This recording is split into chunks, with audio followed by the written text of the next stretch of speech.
Welcome back, everyone, to Market Wrap. I'm Mo Ansari, president of Compact Asset Management, and it is my honor to have Dr. Milton Friedman on the air today, talking about economics, talking about monetary policy, talking about globalization. He is one of the people that I'm honored to have. That's all I can say. I can talk about his achievements, what he has done as far as monetary policy, some of the innovative ideas that he has really taught us about as far as economics go. But let's go back and talk a little bit more, Dr. Friedman, about the emerging markets. They have become attractive again, in my opinion, after the painful adjustment and restructuring forced on the emerging markets by the Asian crisis and the Russian default. And after going through the IMF programs, these economies are poised for looks like a sustainable period of growth. What is your opinion about these emerging markets, about China and India and some of the other emerging markets? Well, I don't believe they're being helped by the IMF. That's one thing. I think the IMF has done far more harm than good, and that the best thing we could do about the IMF would be to abolish it.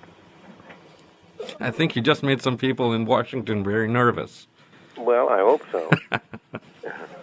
That would be a good payoff. But if you look at what happens is, around the world, there's been a remarkable expansion in human productivity and human freedom. Wherever the countries, the other countries of the world, have adopted policies of private property, freedom for people to contract with one another, limited government, a rule of law. Wherever they have followed those policies, whether it's in Singapore or in Hong Kong or in China itself or in Japan, you have seen, or in South Korea, you have seen a rapid growth in income and an improvement in the condition of the people. And that process has only started. There is many countries to be still included. Africa has been the most backward. Latin America, Chile is an exception. It's been very successful. Most of the other countries have not followed those policies. But there's a lot of room for improvement in the future, and I think you're right that this is a growing field. So it's going to, what about Eastern Europe? We had all this hope as the Berlin Wall came down and the end of communism, that would be a big. Has that disappointed you that we have not seen the rapid growth in Eastern Europe that a lot of people were expecting? Well, it depends on where you look. Some parts of Eastern Europe have done very well. The Czech Republic, Hungary, Poland, Latvia, Lithuania, Estonia, those have all done very well. The parts that have been extremely disappointing were the parts which were most closely connected with the Soviet Union. Russia itself, and I can't pronounce the names of those countries that were part of the Soviet Union. But in the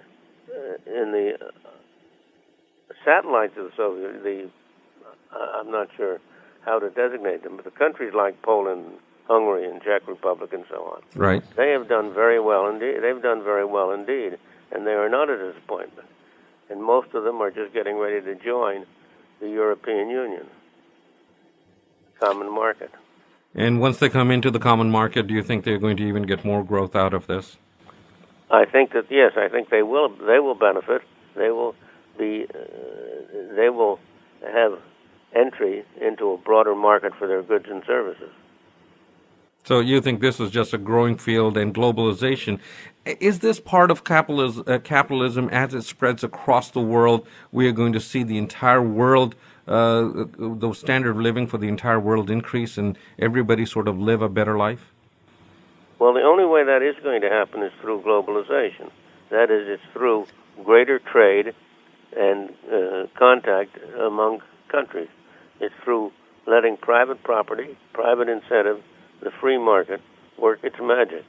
Let's do this, Dr. Friedman. If I could take another quick break, then I'll come back. I do want to talk a lot more about this globalization. I do want to talk about India. I do want to talk about China a little bit more, and maybe some of your thoughts about the market. I'm going to take a short break. Everyone stay right where you are. We have Dr. Friedman talking to us about the world, about the markets, about the economy, about interest rates. You're listening to Market Wrap. I will be right back after this short break.